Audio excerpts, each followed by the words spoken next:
दोस्तों नमस्कार।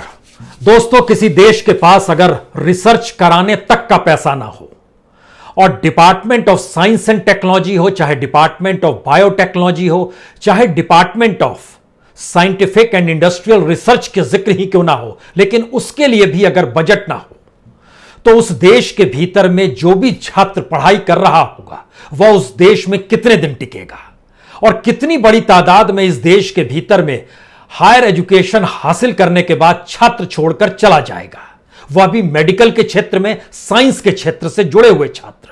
और इन्हीं सब के बीच अगर यह बहस शुरू हो जाए कि एलोपैथी बेहतर है या आयुर्वेद बेहतर है, और उसको भी अगर आप निचले स्तर से एनालिसिस करना शुरू कीजिएगा तो आप जानकर हैरत में आ जाइएगा, इस देश के भीतर में मरीज भी एक समान नहीं होता है।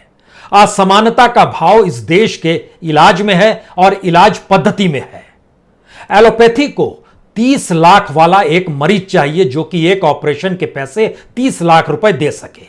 दूसरी तरफ आयुर्वेद को 30 लाख लोग चाहिए जो 30-30 रुपए का चूर्ण भी खरीद सके। सवाल यह है कि जो पद्धति भारत के भीतर में इलाज के लिए अपनाई जाती है, क्या वाकई वह इलाज के लिए है या वह भी एक बिजनेस है, या फिर चाहे अनचाहे भारत इतना बीमार हो चला है कि सरकार अपने तौर पर विज्ञान की तरफ देखना नहीं चाहती है और दूसरी तरफ विज्ञान से जुड़े हुए जो लोग हैं वह भी उस बिजनेस मॉडल को अपना चुके हैं जो कि अंतर्राष्ट्रीय तौर पर उन्हें टेक्नोलॉजी से मान्यता देते चला जाए।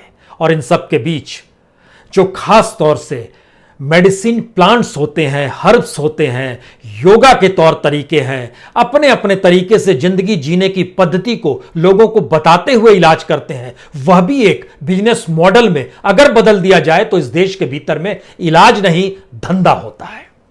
हमें लगता है कि आज इन परिस्थितियों को समझने की जरूरत है जब इस देश के भीतर में लगभग 3 लाख से ज्यादा कोविड से हुई मौत के बीच यह सवाल खड़ा हो गया कि दरअसल दवाई दे दे के मारा जा रहा है मरीज को, और दूसरी तरफ आईएमए भड़क गया कि हमारे भी लगभग 400 से ज्यादा डॉक्टर तो दूसरी वेव में ही मारे गए हैं, और पहली वेव को मिला दीजिएगा तो 1000 से ज्यादा डॉक्टरों की मौत यूं ही नहीं हुई, इलाज करने के वक्त हुई, और उन्होंने बहुतों की जान बचाई है। यह कैसी बहस है, खास तौर से उस देश में जिस देश के पास अपने ही रिसर्च स्कॉलर के लिए पैसा नहीं, साइंस टेक्नोलॉजी के लिए पैसा नहीं।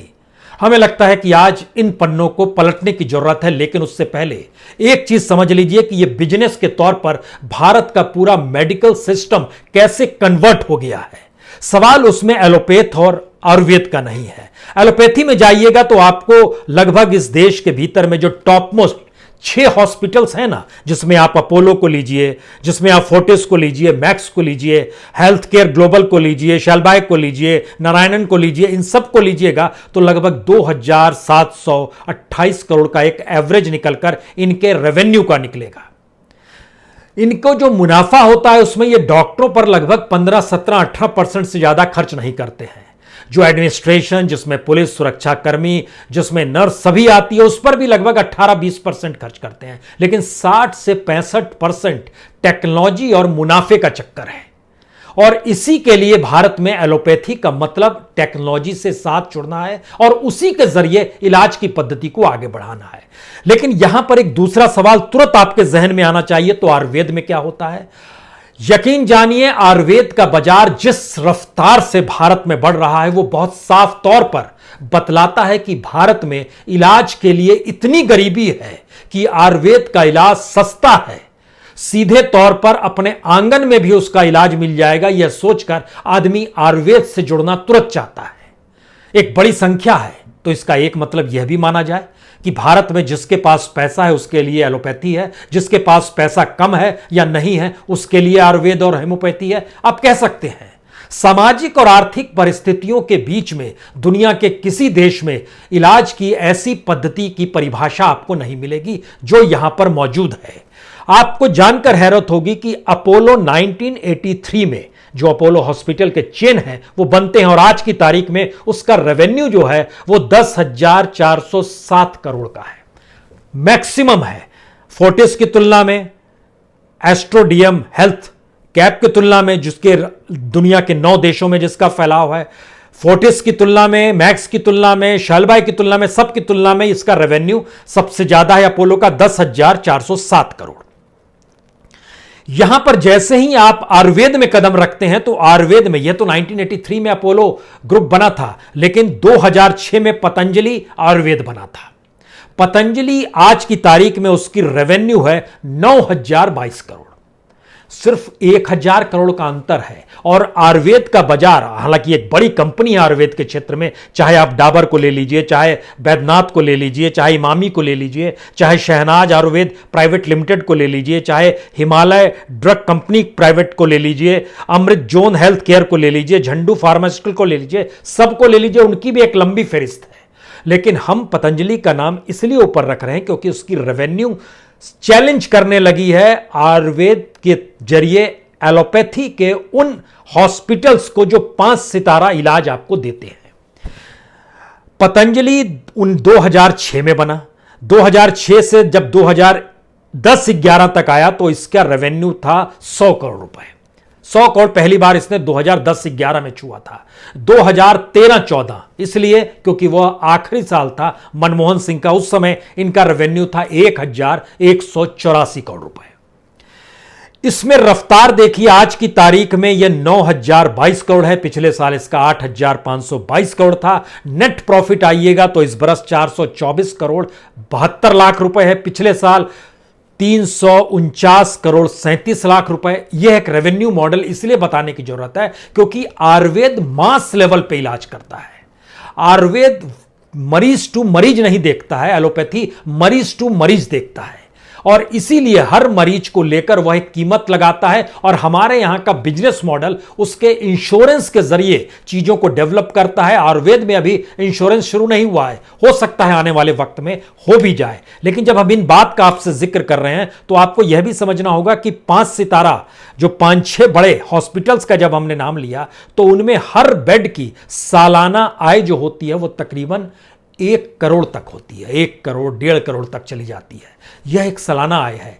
आयुर्वेद में इस तरीके से बेड के जरिए नहीं देखा जाता है। लेकिन इन सब के बीच मौजूदा वक्त में अगर यह सवाल खड़ा हुआ है तो सबसे पहले हमें समझना होगा इस देश को लेकर लोगों की सामाजिक आर्थिक परिस्थितियों को लेकर ही क्या सरकार चल रही है। साइंस को लेकर वो नहीं चल रही है, यह तो क्लियर है। क्योंकि जब आपके पास budget department of science and technology को लेकर उतना ना हो, डिपार्टमेंट ऑफ बायोटेक्नोलॉजी को लेकर इतना ना हो, department of scientific and industrial research को लेकर इतना ना हो, इस देश के भीतर में रिसर्च ठप हो, देश से लोग बाहर जा रहे हो, ये सारी परिस्थितियां बतलाती हैं कि आपके पास बजट की कमी है, सुविधाएं दे पाने की परिस्थितियों में नहीं है। लेकिन आप एक पैरेलल में आयुष मंत्रालय भी भारत सरकार ने इस दौर में खड़ा किया। आयुष मंत्रालय का मतलब है ministry of Ayurveda, naturopathy, yoga, यूनानी, सिद्धा, होम्योपैथी, सब जोड़कर एक आयुष मंत्रालय। और इसका बजट भी इस बार तकरीबन 3,000 करोड़ है, 3,000 करोड़ ना कहें, 2,970 करोड़ का इस बार का बजट है। और यह अपने बजट के जरिए जो पैसा जो शिफ्ट करते हैं उसमें खास तौर से central council for research in Ayurveda science जो है, इसको इस बार 328 करोड़ दिया गया। 2 साल पहले 280 करोड़ था, इस बार 328 करोड़ दिया गया। All India institute of Ayurveda जो है, इस बार इसको 348 करोड़ दिया गया। 2 साल पहले कोविड से ठीक पहले इनको 80 करोड़ रुपए दिए गए थे। तो इसकी रफ्तार बड़ी तेज है। हम जब इन बातों का ये जिक्र कर रहे हैं कि इस देश के भीतर में सब चीज अगर बिजनेस मॉडल में ही बनता चला जाएगा तो फिर इस देश की भविष्य क्या है, और इस देश के भीतर में क्या वाकई चिंता है किसी को। क्योंकि इकोनॉमिक सर्वे जब निकल कर आया, उस इकोनॉमिक सर्वे का एनालिसिस खासतौर से 2017-18 का इकोनॉमिक सर्वे बताता है कि 2018 में तकरीबन 1 लाख बच्चे इस देश से बाहर चले गए, उन्होंने वहां जाकर पीएचडी की। 2020-21 के इकोनॉमिक सर्वे ने जानकारी दी कि भारत के जो पीएचडी किए हुए बच्चे हैं, 2003 में जो अमेरिका में रह रहे थे उनकी संख्या थी 5 लाख। 2013 में यह बढ़कर 9,50,000 हो गए, और 2020 तक ये बढ़ते बढ़ते तकरीबन 17 लाख हो चले हैं। भारत में जिनका जन्म हुआ, यहां पे पढ़ाई की, हायर एजुकेशन के फिर बाहर चले गए और वहीं पर पीएचडी की, और इनकी संख्या सिर्फ अमेरिका में 17.5 लाख तक हो चली है। यह मैसेज क्या है? मैसेज इसके ठीक नीचे छुपा है। सरकार ने इन्हें वापस बुलाकर अपने देश के यूनिवर्सिटीज के साथ जुड़ने को कहा कि आप यहां रिसर्च कीजिए। अब आप सोचिए 2007 से लेकर 2012 तक पहले 5 साल में 243 बच्चे लौटे जो रिसर्च स्कॉलर थे। 2012 से 2017 में 649 बच्चे लौटे। 2017 से 2020 के भीतर सिर्फ 22 बच्चे लौटे। यह स्थिति है। लाखों बाहर जा रहे हैं, उंगलियों पर गिनने वाले लोग बाहर आ रहे हैं। हालांकि सरकार ने उनके लिए कई तरह की स्कीम शुरू की, रामानुजम फेलोशिप स्कीम दी, इंस्पायर फैकल्टी स्कीम दी, यानी फाइनेंशियली आपको बेहतर स्थिति दी जाएगी, इस बात का जिक्र किया।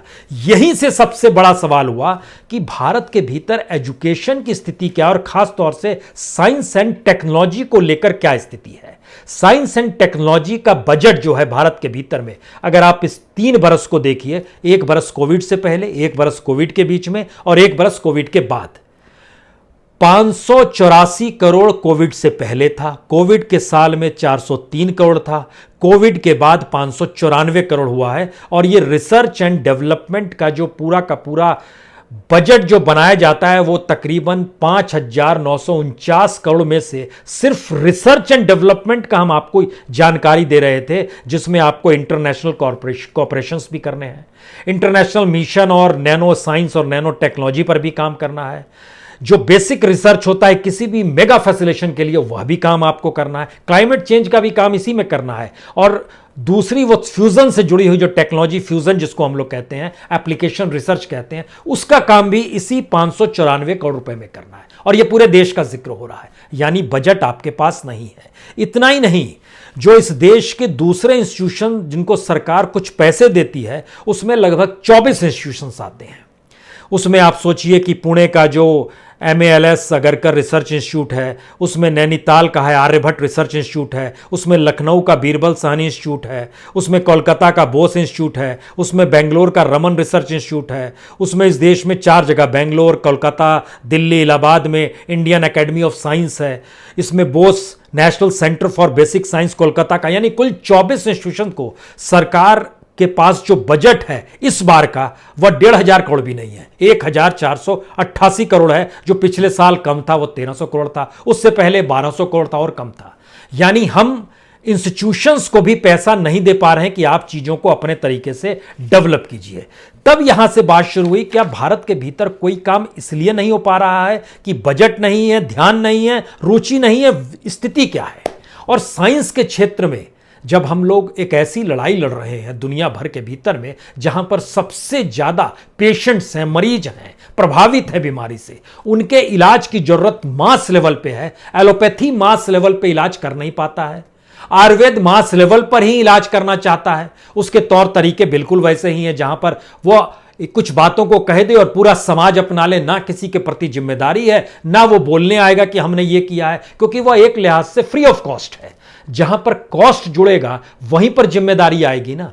तो एलोपैथी के साथ कॉस्ट जुड़ा है तो जिम्मेदारी तुरंत आती है, एलोपैथी आयुर्वेद के साथ कॉस्ट नहीं जुड़ा है तो जिम्मेदारी नहीं आती है। लेकिन एक व्यापक क्षेत्र में जब आप जाएंगे तो आपको समझ में आएगा ये बाजार तो बड़ा होते जा रहा है और भारत के भीतर गरीबी बढ़ती जा रही है, तो गरीब लोग तो आयुर्वेद से ही इलाज कराएंगे।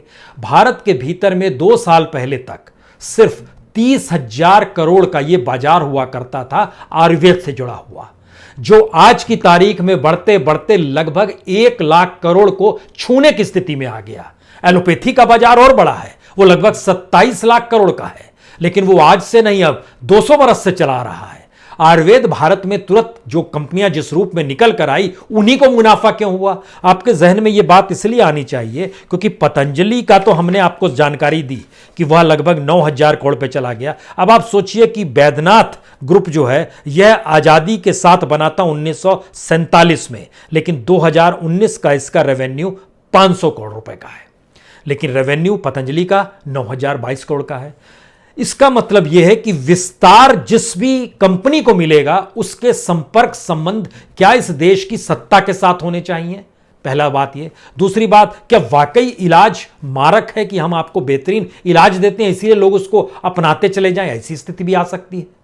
अलग अलग कंपनियों की अलग अलग सोच हो सकती है, लेकिन जैसे ही उसको पैसे में कन्वर्ट कीजिएगा फिर आपके दिमाग में कुछ सवाल शुरू हो जाएंगे। हम तो साइंस के हिसाब से ही चलेंगे। भारत के भीतर में हर 10 लाख लोगों पर सिर्फ 253 रिसर्चर हैं। रिसर्च कर पाने की स्थिति में सिर्फ 253 लोग आते हैं। आप कहेंगे दुनिया में कितने हैं? अब आप सोचिए कि जो ऐसे देश हैं जिनकी इनकम जो है वह लोअर मिडिल है, यानी भारत से भी नीचे है, वहां पर भी रिसर्चर्स की संख्या 288 है, भारत में 253 है। अब आप आइए अमेरिका का जिक्र कीजिएगा तो 4412 है हर 10 लाख में। चाइना में 1306 रिसर्चर हैं हर 10 लाख में। जर्मनी में 4412 है। साउथ अफ्रीका में 518 है। जो ओईसीडी, जो खास तौर से वह देश जो कि organisation for economic corporation and development के मातहत जुड़े हुए हैं, इसमें जापान भी है, इसमें फ्रांस भी है, इसमें इटली भी है, इसमें कनाडा भी, ऐसे स्पेन भी है, लगभग 22 देश हैं। इनके यहां भी 10 लाख में से 4069 या 4079 इतने लोग 10 लाख में रिसर्चर होते हैं। लेकिन इसके आगे की बात आई कि भारत के भीतर सवाल क्या है। क्या भारत की कोई रुचि साइंस को लेकर नहीं है? पढ़ने पढ़ाने को लेकर रुचि नहीं है? भारत दुनिया में अपनी जीडीपी का सबसे कम पैसा साइंस एंड टेक्नोलॉजी पर लगाता है, उसके रिसर्च पर लगाता है, उसके रिसर्च एंड डेवलपमेंट पर लगाता है। तो कोई पढ़ेगा क्या और पढ़ाएगा क्या?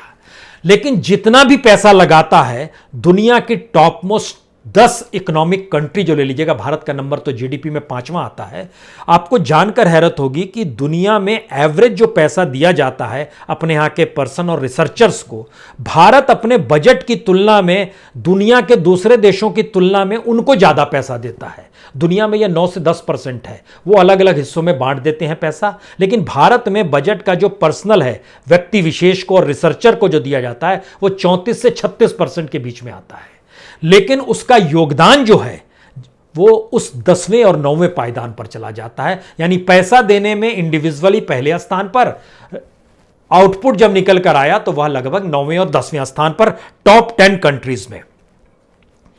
यहां पर अगला सवाल यह आएगा कि इस पे रिपोर्ट वर्ल्ड बैंक ने एक बनाई कि भारत के भीतर में, हम ये जानकारी आपको दे दें कि ये सारे सोर्स जो हैं, जो हम आपको डाटा बताने जा रहे हैं, वो इकोनॉमिक सर्वे के हैं, वो research and development statistics reports हैं, वो ministry of science and technology की रिपोर्ट्स है, वो वर्ल्ड बैंक की रिपोर्ट है। सारी उधर से ये सारी डाटा लिए गए हैं।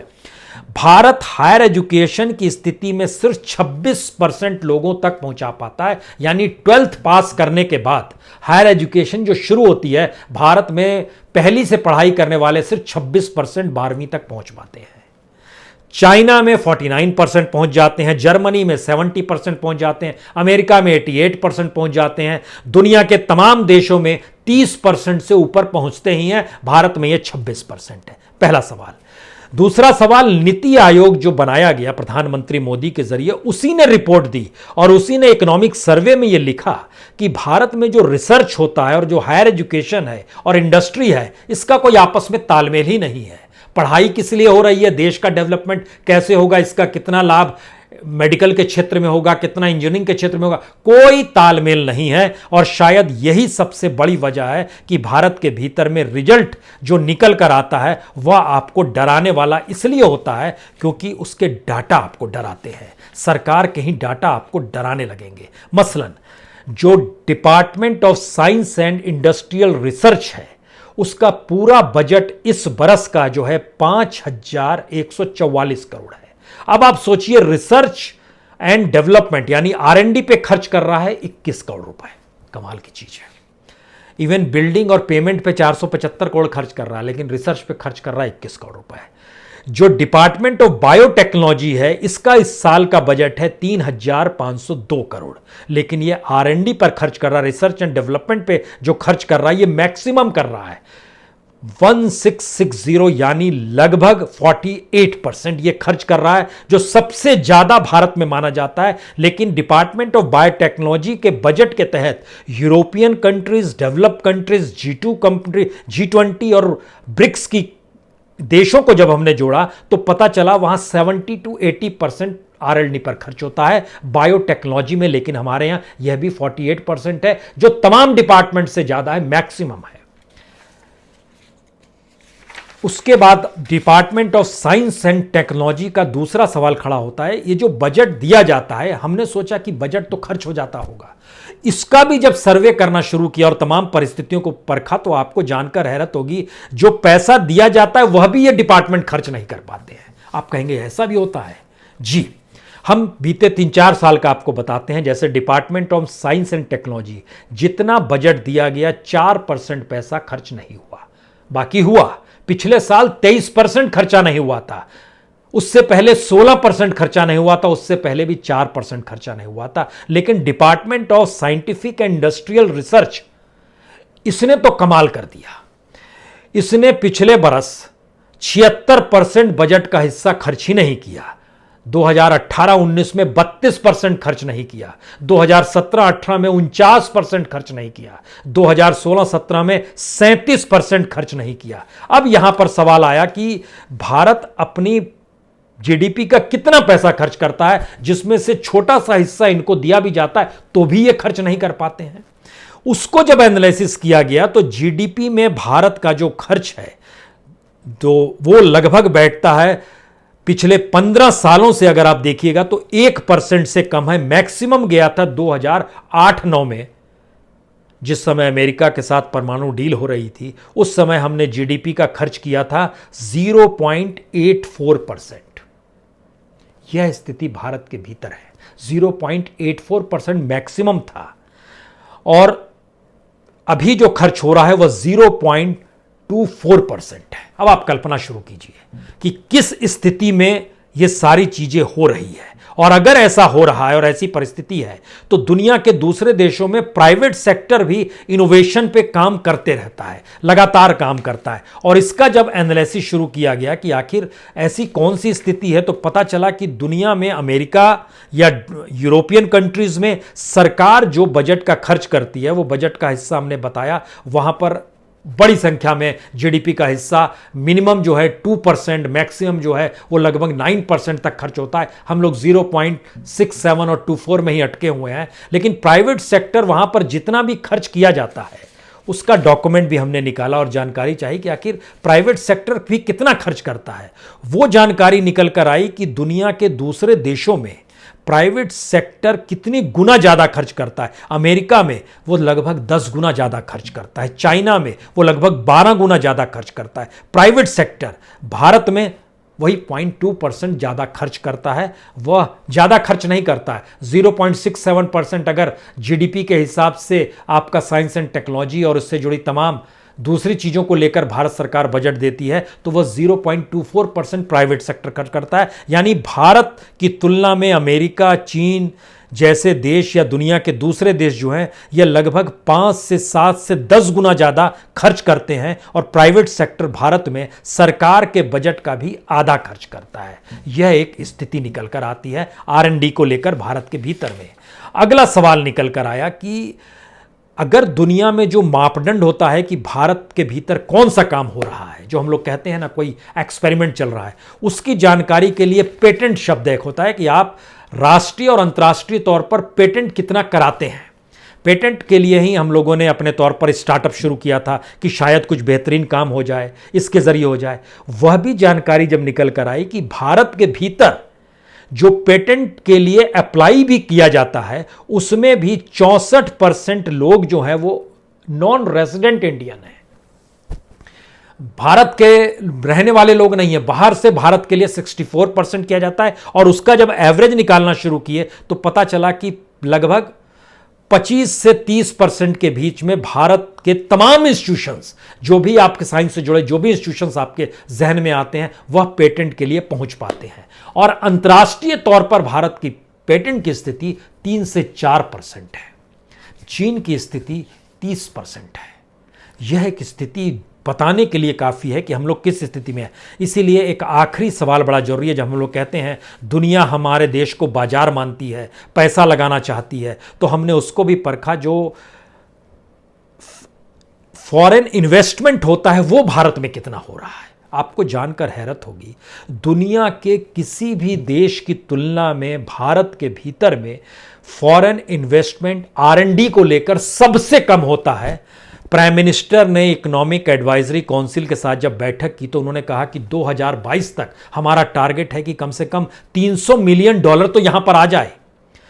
लेकिन 300 मिलियन तो बड़ी दूर की गोटी हो गई, क्योंकि उसको जब एनालिसिस करना हमने शुरू किया तो पता चला 2015-16 में तो $235 मिलियन आए थे, लेकिन 16-17 में ये $84 मिलियन हो गए, 17-18 में $107 मिलियन हो गए, 18-19 में 110 हो गए और 19-20 में और घटकर 67 मिलियन हो गया। यानी टारगेट 300 का है और अटके हुए हैं 67 पर, जबकि एफडीआई भारत में जो आ रही थी वह 40,000 से बढ़ते बढ़ते 49,000 तक पहुंच गई। इतने मिलियन डॉलर में अगर फॉरेन इन्वेस्टमेंट भारत में आ रहा है लेकिन आरएनडी पर कोई खर्च नहीं करना चाहता है, तो इसका मतलब है कि भारत के भीतर के जो इंस्टीट्यूशंस हैं, जो साइंस एंड टेक्नोलॉजी रिसर्च से जुड़े हुए हैं, जो पब्लिकेशन से जुड़े हुए हैं, इंटरनेशनल सेमिनार से जुड़े हुए हैं, इंटरनेशनल ट्रैवलिंग होती है, वो सारी चीज़ों का जब एनालिसिस कीजिएगा तो भारत में हायर एजुकेशन करने वाले छात्र के सामने बड़ा संकट आ जाता है कि सरकार कोई बजट देती नहीं है, तो वो आगे की पढ़ाई कैसे करेगा, किस रूप में करेगा। इसलिए उसमें भी निकल कर आता है कि लगभग 72% लोग भारत छोड़कर चले जाते हैं और भारत के भीतर लड़ाई इस बात की है कि एलोपैथी या आयुर्वेदिक।